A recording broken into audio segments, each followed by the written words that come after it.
بسم اللہ الرحمن الرحیم۔ السلام علیکم۔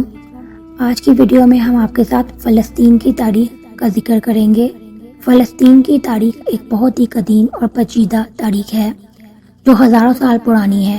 فلسطین دنیا کے ان چند علاقوں میں سے ایک ہے جہاں سے 3 بڑے مذاہب یہودیت، عیسائیت اور اسلام نے جنم لیا۔ فلسطین پر مختلف ادوار میں مختلف حکمرانوں نے حکومت کی ہے، جن میں قدیم مصری، قدیم اسرائیلی، فارسی، رومی، اسلامی اور صلیبی حکمران شامل ہیں۔ رومی سلطنت نے 63 قبل مسیح میں اس علاقے کو فتح کیا اور اس کا نام بدل کر یہودا رکھا۔ یہودی رومن جنگیں اور یروشلیم کی تباہی اور یہودیوں کے منتشر ہونے کا باعث بنی، جس سے یہودیوں کا زوال شروع ہوا۔ بازنطینی اور اسلامی ابتدائی دور میں 4 سے 7ویں صدی عیسوی تک رومی حکومت کے بعد فلسطین بازنطینی سلطنت کا حصہ بن گیا۔ 638 عیسوی میں عرب مسلمانوں نے خلیفہ عمر کی قیادت میں یروشلم پر قبضہ کر لیا، جس سے خطے میں اسلامی حکومت کا آغاز ہوا۔ صلیبی دور۔ پہلی صلیبی جنگ کے دوران یورپی عیسائیوں نے یروشلم پر قبضہ کر لیا اور یروشلم کی لاطینی سلطنت قائم کی۔ ایک مسلم رہنما صلاح الدین ایوبی نے 1187 میں یروشلم پر دوبارہ قبضہ کیا۔ عثمانی حکومت۔ فلسطین 400 سال سے زائد عرصے تک عثمانی حکومت کے تحت رہا۔ اس دوران مقامی آبادی میں عرب، یہودی اور عیسائی شامل تھے۔ 19ویں صدی کے اوائل میں یہودیوں کی نقل مکانی میں اضافہ دیکھا گیا، جو صہیونی تحریک کی وجہ سے چلی، جس نے فلسطین میں یہودیوں کا وطن قائم کرنے کی کوشش کی۔ برطانوی مینڈیٹ۔ پہلی جنگ عظیم کے بعد لیگ آف نیشنز نے برطانیہ کو فلسطین پر حکومت کرنے کا مینڈیٹ دیا۔ اس دوران یہودی تارکین وطن اور عرب باشندوں کے درمیان کشیدگی میں نمایاں اضافہ ہوا۔ 1947 اقوام متحدہ کی تقسیم کا منصوبہ۔ ایک اہم منصوبہ پیش کیا جس کے تحت فلسطین کو الگ الگ یہودی اور عرب ریاستوں میں تقسیم کیا جائے گا۔ اس منصوبے کو یہودی رہنماؤں نے قبول کیا، لیکن عرب رہنماؤں نے اسے نہیں مانا، جس کے نتیجے میں تشدد شروع ہو گیا۔ مئی 14، 1948 کو یہودی ایجنسی کے سربراہ ڈیوڈ بین نے ریاست اسرائیل کے قیام کا اعلان کیا۔ اس اعلان کے نتیجے میں پہلی عرب اسرائیل جنگ شروع ہوئی، جس کے نتیجے میں لاکھوں فلسطینی عرب بگڑ ہو گئے۔ سن 1967 اسرائیل نے عرب حکام کے ساتھ 6 روزہ جنگ لڑی اور فلسطین کے باقی مائندہ علاقوں میں بھی قبضہ کر لیا۔ تب سے لے کر اب تک اسرائیل فلسطین کے بیشتر علاقوں پر قابض ہے اور فلسطینیوں کو خود مختاری کا حق نہیں دیا گیا۔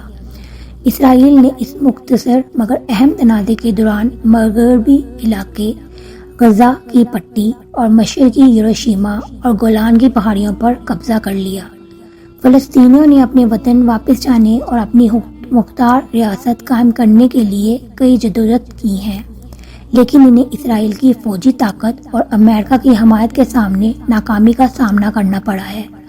آج بھی فلسطین دنیا کے سب سے بڑے مہاجر کیمپوں میں سے ایک ہے، جہاں لاکھوں فلسطینی اپنے گھروں سے بے گھر ہو کر رہ رہے ہیں۔ فلسطینی مسئلہ دنیا کے سب سے طویل عرصے سے نہ حل ہونے والا مسئلہ ہے اور اس مسئلے کے حل کا عالمی سطح پر بھی مسلسل کوششیں کی جا رہی ہیں۔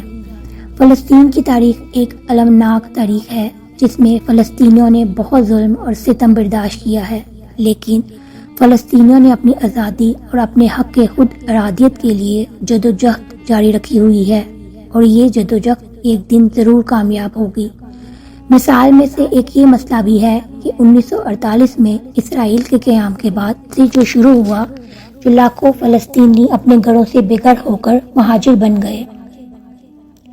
اسرائیل نے فلسطین کے بیشتر علاقے پر قبضہ کر لیا اور فلسطینیوں کو خود مختاری کا حق نہیں دیا گیا۔ اسرائیل نے فلسطینی علاقوں میں آبادیاں بنا لی اور فلسطینیوں کی نقل و حرکت کو محدود کر دیا گیا۔ فلسطینی اپنے علاقے، اپنے وطن واپس جانے اور اپنی خود مختار ریاست قائم کرنے کا مطالبہ کر رہے ہیں، تاہم اسرائیل فلسطینیوں کے مطالبات کو تسلیم کرنے سے انکار کر رہا ہے۔ فلسطین کے مسائل کے حل کے لیے کئی بار بین الاقوامی کوششیں بھی کی گئی ہیں، لیکن ابھی تک کوئی کامیابی حاصل نہیں ہو سکی ہے۔ فلسطین کا مسئلہ بہت ہی پیچیدہ ہو چکا ہے، جس کے حل کے لیے دونوں فریقین کو سمجھوتا کرنا ہوگا۔ فریقین کو اپنے خود مختار ریاست قائم کرنے کا حق ہے، اسرائیلی کو بھی اپنے وجود کے حق کا احترام کرنا چاہیے۔ فلسطین کا مسئلہ ایک انسانی مسئلہ بھی ہے، جس میں لاکھوں فلسطینی اپنے بنیادی انسانی حقوق سے محروم ہیں۔ فلسطینیوں کو اپنے گھروں کو واپس جانے اور اپنی زمین پر قبضہ کرنے اور آزادانہ طور پر زندگی گزارنے کا حق ہے۔ فلسطین کا مسئلہ بین الاقوامی امن و سلامتی کے لیے بھی ایک خطرہ ہے۔ مسئلے کے حل نہ ہونے کی صورت میں فلسطین اور اسرائیل کے درمیان مزید تناؤ اور جنگ کا خطرہ رہے گا۔ فلسطین کا مسئلہ ایک عالمی مسئلہ ہے، جس کے حل کے لیے عالمی برادری کو اپنا کردار ادا کرنا چاہیے۔ عالمی برادری کو فلسطینیوں اور اسرائیل دونوں فریقین پر دباؤ ڈالنا چاہیے کہ وہ بات چیت کے ذریعے مسئلے کا حل تلاش کریں۔ فلسطین کا مسئلہ ایک مشکل مسئلہ ہے، لیکن اس کا حل ناممکن نہیں ہے۔ دونوں فریقین کی سیاسی مرضی اور عالمی برادری کی حمایت سے مسئلہ حل کیا جا سکتا ہے۔ اسرائیل اور فلسطین کے درمیان تنازع ایک طویل عرصے سے حل نہ ہونے والا تنازع ہے، جو 1948 میں اسرائیل کے قیام کے بعد سے جاری ہے۔ اس تنازع کی بنیادی وجہ فلسطین کے علاقوں پر دونوں قوموں کے تاریخی اور مذہبی دعوے ہیں۔ اسرائیل کا قیام اقوام متحدہ کی تقسیم کے منصوبے کے تحت ہوا تھا، جس میں فلسطین کو 2 ریاستوں، ایک یہودی ریاست اور ایک فلسطینی ریاست میں تقسیم کرنے کی تجویز دی گئی تھی۔ تاہم عرب ممالک نے اس منصوبے کو مسترد کر دیا اور اسرائیل کے قیام کے بعد عرب اسرائیل جنگ چھڑ گئی۔ اس جنگ میں اسرائیل نے عرب ممالک کو شکست دی اور فلسطین کے بیشتر علاقوں پر قبضہ کر لیا۔ اس جنگ کے بعد لاکھوں فلسطینی اپنے گھروں سے بے گھر ہو کر مہاجر بن گئے۔ فلسطینیوں کا مطالبہ ہے کہ انہیں اپنے گھروں کی واپس جانے کی اجازت دی جائے اور انہیں اپنے خود مختار ریاست قائم کرنے کا حق دیا جائے۔ تاہم اسرائیل فلسطینیوں کے اس مقابلے کو تسلیم کرنے سے انکار کر رہا ہے۔ اسرائیل نے فلسطینی علاقوں میں آبادیاں بنا لی ہیں اور نقل و حمل کو محدود کر دیا ہے۔ اسرائیل نے فلسطینیوں پر ظلم و ستم کے الزامات بھی لگائے ہیں۔ اسرائیل اور فلسطین کے درمیان متعدد جنگیں ہو چکی ہیں اور ہزاروں افراد ہلاک ہو چکے ہیں۔ اس تنازع کی وجہ سے خطے میں امن و امان اور سلامتی کو خطرہ لاحق ہے۔ اسرائیل اور فلسطین کے درمیان تنازع کو حل کرنے کے لیے متعدد بین الاقوامی کوششیں کی جا چکی ہیں، لیکن ابھی تک کوئی کامیابی حاصل نہیں ہو سکی ہے اور دونوں فریقین کو سمجھوتا کرنا ہوگا تاکہ اس تنازع کا ایک پائیدار حل تلاش کیا جائے۔ اور آج کل جو حالات وہاں پر ہیں اور جو جنگ اور جو ظلم مسلمانوں پہ کیا جا رہا ہے، اس کے لیے صرف پوری دنیا میں مسلمانوں کو اکٹھے ہو کر مطالبہ کرنا چاہیے اور کوشش کرنی چاہیے کہ وہاں موجود مسلمانوں پہ جو ظلم و ستم ہو رہا ہے اس کو روکا جائے۔ یا اللہ، فلسطین میں موجود تمام مسلمانوں کی مدد فرما، ان مظلوم مسلمانوں پر جن پر بہت زیادہ ظلم کیا جا رہا ہے۔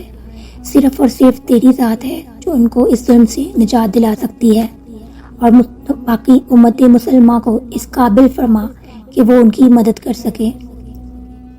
آمین ثم آمین۔ اگر آپ کو یہ ویڈیو اچھی لگی ہو لائک اور شیئر کیجیے گا، چینل پر نہیں ہے تو سبسکرائب کر لیجیے۔ اپنا بہت سا خیال رکھیے گا۔